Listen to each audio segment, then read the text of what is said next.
Hello everyone, welcome back to Coders India. तो इस आज की वीडियो में हमारा क्वेश्चन है चेक पैलिंड्रोम। और पैलिंड्रोम क्या होता है, पहले एक बार इसको देख लेते हैं। जो हमारा मेन क्वेश्चन है वो ये है कि write a function to check whether a given string is a palindrome using for loop, take the input from the user.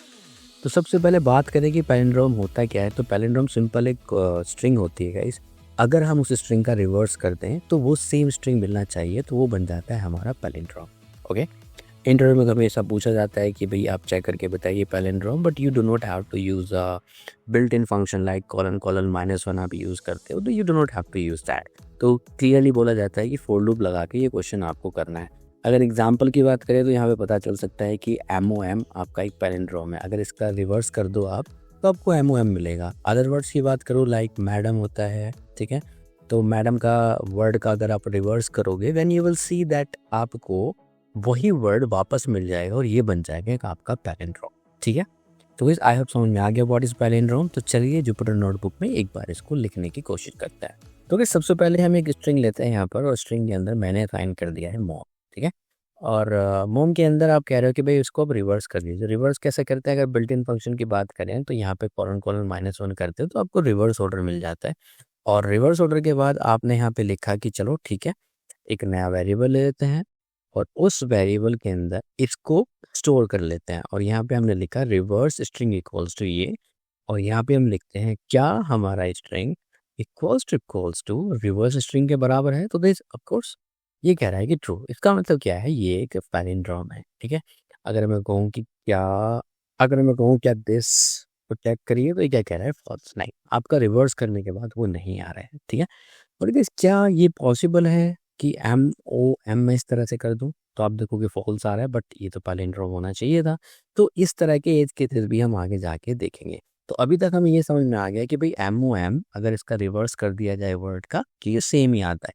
अगर मैं दिखाऊं ये वर्ड रिवर्स करने के बाद क्या है, तो सिंपल सी बात है, स्ट्रिंग को जब आप रिवर्स करोगे, अगर मैं इसको प्रिंट करूँ यहाँ पर reverse string, then you will see कि आपको वो MOM ही मिल रहा है, जिसकी वजह से आपको ये लेफ्ट मिल रहा है।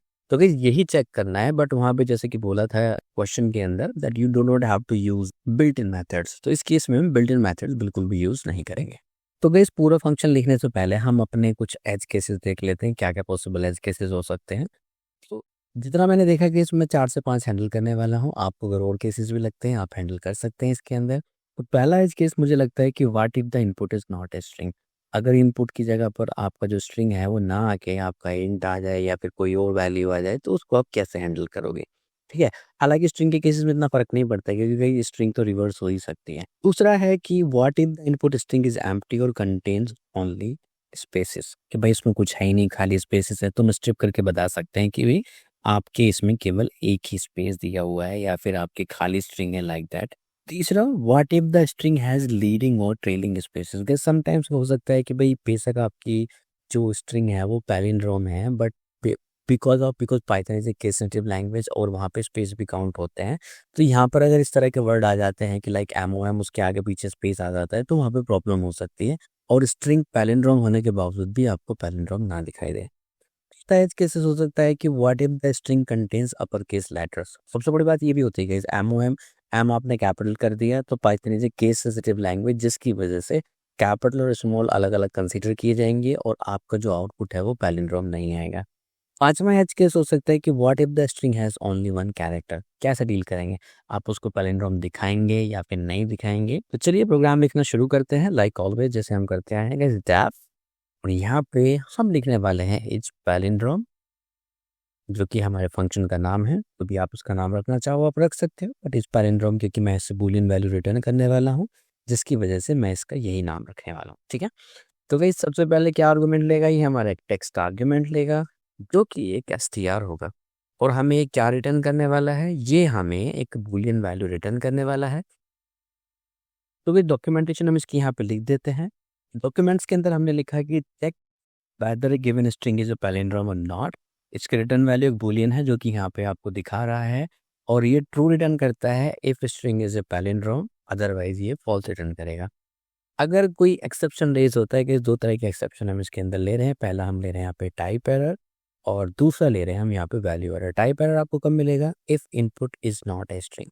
हालाँकि इस स्ट्रिंग के केस ही हम यहाँ पे पूरे-पूरे ले रहे हैं, इसकी इतनी ज़रूरत भी नहीं थी, बट इट्स ओके। आप चाहते हैं कि भई क्योंकि आपका कोड है गाइस, आप अपने हिसाब से जैसे लेना चाहें। तो यहाँ पे मैं टाइप एरर ले रहा हूँ कि भई यहाँ पे मैं स्ट्रिंग ही एक्सेप्ट करूँगा, not number, not like that. But by default हमारा इनपुट फ़ंक्शन हमारा स्ट्रिंग ही लेता है, तो इतना कोई ख़ास फ़र्क पड़ने वाला है नहीं। Value error if input string is empty, तो अगर वैल्यू की जगह पर कोई नहीं आती है, आपका कोई ब्लैंक स्ट्रिंग आ जाता है, तो मैं वैल्यू एरर रेज़ करूँगा। अदरवाइज़ देखते हैं अगर कुछ और एज केसेस आते हैं या फिर पॉसिबल हमारे एरर्स आते हैं, तो उनको भी तभी हैंडल करेंगे। तो जो भी मेरे समझ में आया वो मैंने आपको यहाँ पे लिख दिया, ठीक है? अब आगे चलते हैं गाइस। सबसे पहले वैलिडेट करेंगे हम कि इनपुट हमारा एक स्ट्रिंग होना चाहिए। यहाँ पर कोड लिख देते हैं। वो कैसे वैलिडेट होगा? इफ नॉट ईच इंस्टेंस, ठीक है? और ईच इंस्टेंस के अंदर हम कह रहे हैं कि टेक्स्ट जो है हमारा क्या होना चाहिए? str होना चाहिए। अगर ऐसा नहीं होता है तो हम यहाँ पर रेज करेंगे एक टाइप एरर, और टाइप एरर के अंदर हम क्या अपना कस्टम मैसेज देना चाहेंगे? Input must be a string. With next case हम चेक करने वाले हैं, string must not be a empty. आप खाली स्ट्रिंग इसके अंदर नहीं दे सकते। तो यहाँ पर इसको भी लिख लेते हैं, तो दैट आपको गाइस कोड देखने में थोड़ा सा आसानी रहे कि भाई हम क्या कर रहे हैं और क्यों कर रहे हैं। तो यहाँ पर कोड लिखने के लिए सबसे पहले क्या गाइस, अब कैसे पता चले कि खाली स्ट्रिंग है या नहीं है? सीधी सी बात है कि या तो उसकी लेंथ बिल्कुल आपकी ज़ीरो होगी, और दूसरा स्ट्रिप करने के बाद अब गाइस हो सकता है कि किसी स्ट्रिंग के अंदर आपके वाइट स्पेसेस आ सकते हैं, जो कि एक प्रॉब्लम क्रिएट कर सकता है। तो सबसे पहले मैं क्या करूँगा, इफ एक्स डॉट स्ट्रिप, ठीक है? स्ट्रिप करने के बाद मैं यहाँ पे लिखूँगा, और टेक्स्ट डॉट जब स्ट्रिप हो जाएगा मेरा, वो वैल्यू आती है आपकी एक ब्लैंक स्ट्रिंग। इसका मतलब क्या है कि उस स्ट्रिंग के अंदर कुछ नहीं है, जिसकी वजह से उसकी लेंथ भी ज़ीरो हो जाती है। आप चाहे तो लेंथ चेक कर सकते हो, अदरवाइज़ उसकी ज़रूरत नहीं है यहाँ पर। रेज़ हम यहाँ पे करेंगे वैल्यू एरर, और वैल्यू एरर के अंदर हम लिख देंगे input string can not be empty.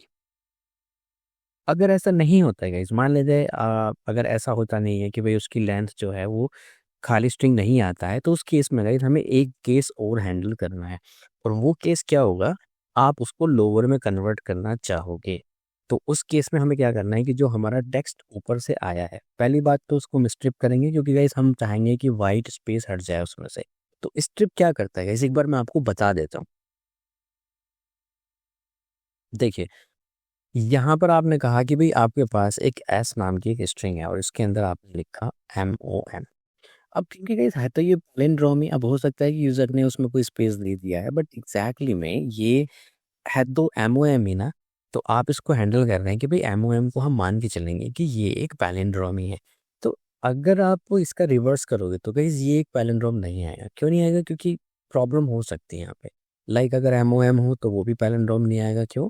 क्योंकि पाइथन जो है आपकी केस सेंसिटिव लैंग्वेज होती है। तो इस केस में थोड़ी-सी चीज़ें बिगड़ जाती हैं। तो सबसे पहले तो एस डॉट स्ट्रिप यहाँ पे क्या कर रहा है, इसको चेक कर लेते हैं। तो यू विल सी ये इसमें से इसके जो आगे स्पेस दिए हुए हैं उनको हटा देगा, और इसके जो पीछे स्पेस दिए हैं उनको भी हटा देगा। तो स्ट्रिप ये करता है। दूसरा यहाँ पे लोअर क्या करेगा, सिंपल सी बात है कि आपकी स्ट्रिंग को लोअर कर देगा। सो दैट अगर हम इसका रिवर्स करेंगे अभी आपका पैलिंड्रोम बन जाएगा। इसलिए हम यहाँ पर कह रहे हैं कि अगर लेंथ प्रॉपर है आपके हिसाब से, तो उस केस में हम उसको स्ट्रिप करके लोअर कर देंगे। तो हम यहाँ पे लिखेंगे टेक्स्ट डॉट, पहले स्ट्रिप किया जाए उसको, और उसके बाद क्या किया जाए, लोअर किया जाए। ठीक है? अब गाइस हम यहाँ पे स्ट्रिंग को रिवर्स करेंगे, ठीक है? क्योंकि उन्होंने बोला है कि that you have to reverse manually, for loop लगा के आपको रिवर्स करना है। तो यहाँ पे हम लिख सकते हैं रिवर्स द स्ट्रिंग, ठीक है? अब यहाँ पे एक वेरिएबल लेते हैं कि ये मैंने पहले बताया हुआ है, तो यहाँ पर हम एक रिवर्स्ड अंडरस्कोर स्ट्रिंग के नाम का एक वेरिएबल ले लेते हैं, और उसको ब्लैंक रखेंगे, क्योंकि हम किसी भी स्ट्रिंग के अंदर हम उसको जोड़ें तो उसका कोई फ़र्क नहीं पड़ता है। तो दैट्स वाई ये मैंने आपको बताया है कि अगर आपको मल्टीप्लिकेशन करना है तो वेरिएबल आप 1 लीजिए, अगर आपको टोटल करना है तो आप वेरिएबल की वैल्यू 0 लीजिए, अगर आपको स्ट्रिंग के अंदर कुछ जोड़ना है बार-बार तो एक ब्लैंक स्ट्रिंग लीजिए बिना स्पेस के साथ, ठीक है? तो अब यहाँ पे हम लिख सकते हैं फॉर एयर इन टेक्स्ट, और इनसाइड दिस टेक्स्ट मैं यहाँ पे कह रहा हूँ कि बार-बार उस रिवर्स स्ट्रिंग को इक्वल्स टू आप करेंगे क्यार प्लस, ठीक है? और उसको जोड़ते जाएँगे रिवर्स स्ट्रिंग जो भी आपने वेरिएबल लिया है, ठीक है? तो ये हम पहले ही कर चुके हैं। तो गाइस अगर आपको नहीं पता है कि किस तरह से ये काम कर रहा है यहाँ पे, तो पहला वाला वीडियो आप देखोगे, आपको समझ में आ जाएगा कि हाँ किस तरह से रिवर्स स्ट्रिंग यहाँ पे काम कर रहा है। ठीक है, और हम यहाँ पर एक बूलियन वैल्यू रिटर्न कराएंगे इस फंक्शन से, जो कि चेक करेगा अगर टेक्स्ट वैल्यू ओरिजिनल यूजर की आई है, जो कि हमने पहले उसको स्ट्रिप भी कर रखा है, लोअर भी कर रहा है, और ये रिवर्स स्ट्रिंग के बराबर आ जाता है। ठीक है, तो उस केस में आप चेक करोगे, अगर यहाँ से बूलियन वैल्यू ट्रू रिटर्न होती है, तो हमारा फंक्शन बताएगा कि हाँ ठीक है भाई, आप सही कह रहे हो, ये एक बूलियन वैल्यू है या फिर नहीं है। ठीक है, और आपको ये बताएगा कि यहाँ पर वो पैलिंड्रोम है या फिर नहीं है। तो सबसे पहले अगर आप चाहे तो हम फंक्शन को भी टेस्ट कर सकते हैं। मैं यहाँ पे लिख सकता हूँ, चलिए ठीक है। तो यहाँ पे इनवैलिड सिंटेक्स है, तो यहाँ पे एक बार इक्वल्स टू और आएगा। ठीक है, और अब यहाँ पे हम कह रहे हैं कि पैलिंड्रोम चेक कर लेते हैं। तो यहाँ पे अगर मैं कहूँ कि इज पैलिंड्रोम, ठीक है गाइस, और यहाँ पे आपने पास किया कोई भी आर्गुमेंट MOM, और मैंने यहाँ पे किया shift enter, then you will see MOM is palindrome है। इवन गाइस अगर यहाँ पे MOM भी मैं लिख दूँ और शिफ्ट एंटर करूँ तो भी ट्रू ही आ रहा है। ऐसा क्यों हो रहा है? क्योंकि आपने लोअर कर लिया और स्ट्रिप कर लिया। अगर आप यहाँ पे स्पेस भी दे देते तो इसके अंदर इवन दो आपको ट्रू ही मिल रहा है, क्योंकि अगर आप ऐसा नहीं करोगे, ये स्ट्रिप और लोअर नहीं करोगे, तो फिर ये आपको पैलिंड्रोम नहीं मिलेगा। इसीलिए हमने ये एक्सेप्शन हैंडलिंग किया है। गाइस और भी एक्सेप्शंस हो सकते हैं, लाइक आप यहाँ पे बीच में स्पेस दोगे तो यहाँ पे चीज़ें बिगड़ सकती हैं। तो मैं ये वाले केसेस यहाँ पे हैंडल नहीं किया, अदरवाइज आप चाहते थे ये वाले स्पेस हटा के भी कर सकते थे, बट इट्स ओके गाइस, इतना मोर देन इनफ है मेरे हिसाब से। बट अगर और भी केसेस आप चाहते हो कि भी हैंडल हो, तो आप अपने हिसाब से इसमें ऐड कर सकते हैं। तो मैंने जितनी कोशिश की है, 3 से 4 एज केसेस मैंने यहाँ पे हैंडल किए हैं। तो फिर बात आती है मेन एग्जीक्यूशन की, जो कि हम हमेशा करते हैं। सबसे पहले लगाएंगे हम if underscore underscore name equals to underscore underscore main. Main लगाने के बाद यहाँ पे हम लगाएंगे कॉलन। मेन लिखने के बाद आप यहाँ पे लिखोगे ट्राई ब्लॉक। ट्राई के अंदर आप लोग एक यूजर से इनपुट, तो एक वेरिएबल ले लेते हैं यूजर इनपुट, और इनपुट के अंदर हमें लिखा है यहाँ पर इनपुट, और कहेंगे हम यूजर से कि एंटर योर स्ट्रिंग टू, या जैसा भी मैसेज आप लिखना चाहो वहाँ पे वही मैसेज आपके यूजर को दिखेगा।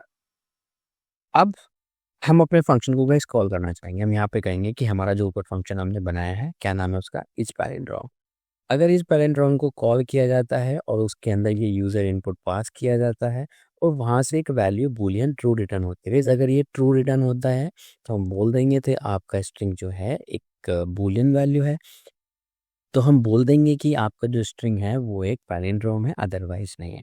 तो यहाँ पे हम लिख सकते हैं प्रिंट, एक एफ स्ट्रिंग लगा लेते हैं यहाँ पर, और हम यहाँ पे एक वेरिएबल पास करेंगे, user input is a palindrome.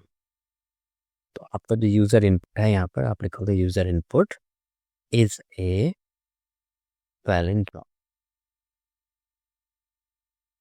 Otherwise अगर वहां से फॉल्स रिटर्न होता है तो एल्स केस के अंदर जाएगा, और यहाँ पे हम लिख सकते हैं इज नॉट अ पैलिंड्रोम। तो it's quite simple guys. Condition अगर ट्रू होगी तो ये होगा, नहीं होगा तो ये होगा। तो यहाँ पे लिख देंगे हमें इज नॉट अ पैलिंड्रोम, क्योंकि ऊपर से हमारी बूलियन वैल्यू ही आ रही है। अब वैसे क्योंकि एक्सेप्शन आपने रेज किए हैं, तो यहाँ पे हम लिख सकते हैं एक्सेप्ट जो एरर आपने ऊपर रेज किए हैं। तो यहाँ पे हम लिख सकते हैं, तो पहला हमने एक टाइप एरर किया था, कॉमा लगा के आप लिख सकते हो, एक हमने वैल्यू एरर किया था, और हम लिख सकते हैं एज ई, और यहाँ पे हम लिख सकते हैं प्रिंट। आपकी मर्जी, जब भी वो थोड़ा सा एडवांस लिखना चाहें तो यहाँ पे लिख सकते हैं एरर, और एरर के बाद ये मैसेज, और यहाँ पे ई, जो भी ऊपर से एरर जो है आपका आएगा उसको हम यहाँ पर लिख रहे हैं। ठीक है, तो इस तरह से आप अपना फंक्शन लिख सकते हैं। आपने यहाँ पे लिखा MOM एंटर, क्या कह रहा है कि मॉम इज ए पैलिंड्रोम। ठीक है, आपने लिखा दिस, क्या कह रहा है this is not a palindrome.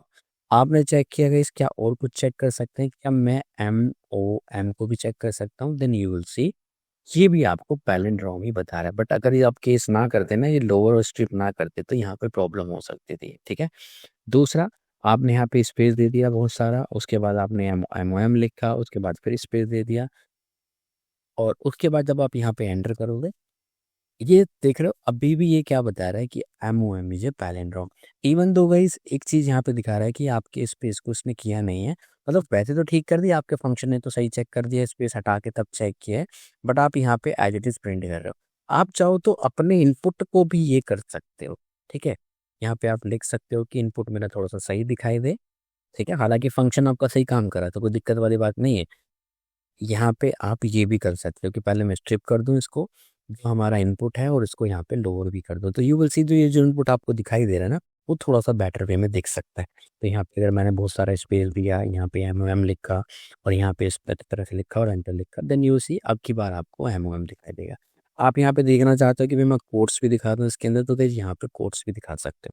तो गाइस थोड़ा-सा अंडरस्टैंडिंग की बात है कि आप किस तरह से यहाँ पे दिखाना चाहते हो, क्या दिखाना चाहते हो, किस तरह से यूज़र को मैसेज दिखाना चाहते हो। It's completely dependent on you कि भाई किस तरह से हम यहाँ पे चीज़ों को हैंडल कर सकते हैं, ठीक है? तो यहाँ पे अगर मैं लिखूँ स्पेस एमओएम और यहाँ पे स्पेस दिया मैंने और एंटर लिखा, तो आपको एमओएम स्पेस हटा के और ये सब चीज़ें यहाँ पे दिख रही हैं। तो फंक्शन तो हैंडल कर ही रहा है, उसके साथ-साथ आपने अपने इनपुट को भी हैंडल कर दिया। तो थोड़ा-सा बेस्ट प्रैक्टिस मुझे दिखाई देता है। तो गाइस आई थिंक मेरे हिसाब से इतना ही है इसमें। तो आज की वीडियो में इतना ही रखते हैं। तो गाइस तब तक के लिए keep learning, keep growing, keep smiling and happy coding. मिलते हैं नेक्स्ट वीडियो में, तब तक के लिए थैंक यू। Bye bye.